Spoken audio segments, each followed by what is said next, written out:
Le deuxième type de données abstraites que l'on met typiquement en œuvre avec des arbres binaires de recherche, c'est celui de tableau associatif. Alors qu'est-ce que c'est qu'un tableau associatif, qu'on appelle aussi parfois un dictionnaire? Eh bien, c'est une structure qui associe des clés uniques à des valeurs. Donc ça a cela en commun qu'avec un ensemble que les clés sont uniques, mais ce qui est différent, c'est que cette fois-ci, on va y associer des valeurs. Alors, quelque part, c'est une généralisation du type de données abstrait tableau.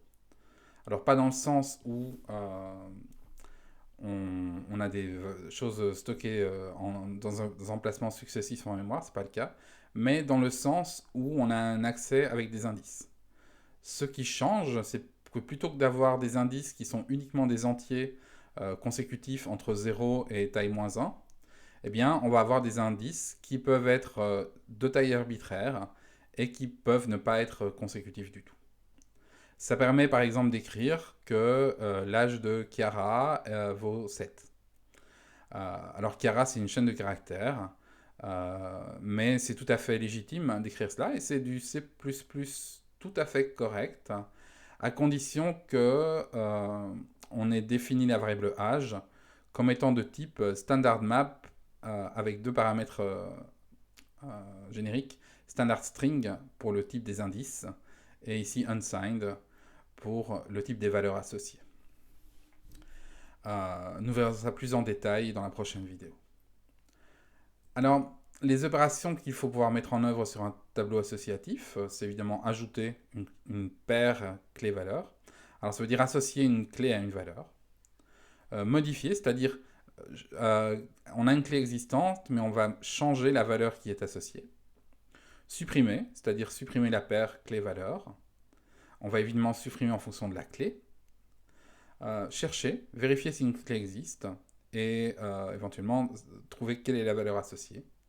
Et puis, comme d'habitude, parcourir, itérer, etc. Évidemment, pouvoir copier, tout ce que vous voulez.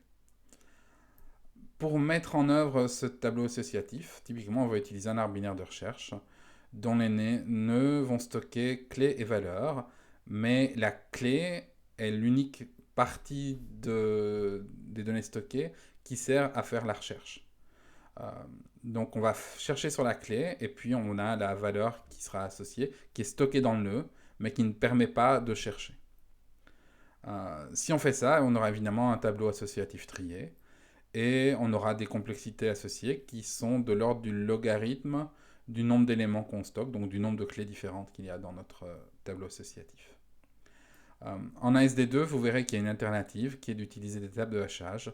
Dans ce cas-là, votre tableau associatif il sera non trié. Grâce aux tables de hachage, on aura une complexité moyenne qui sera constante, mais par contre, dans le pire des cas, elle pourrait être linéaire. Donc l'arbre binaire de recherche est plus stable dans sa manière de répondre, mais peut-être un tout petit peu plus lent.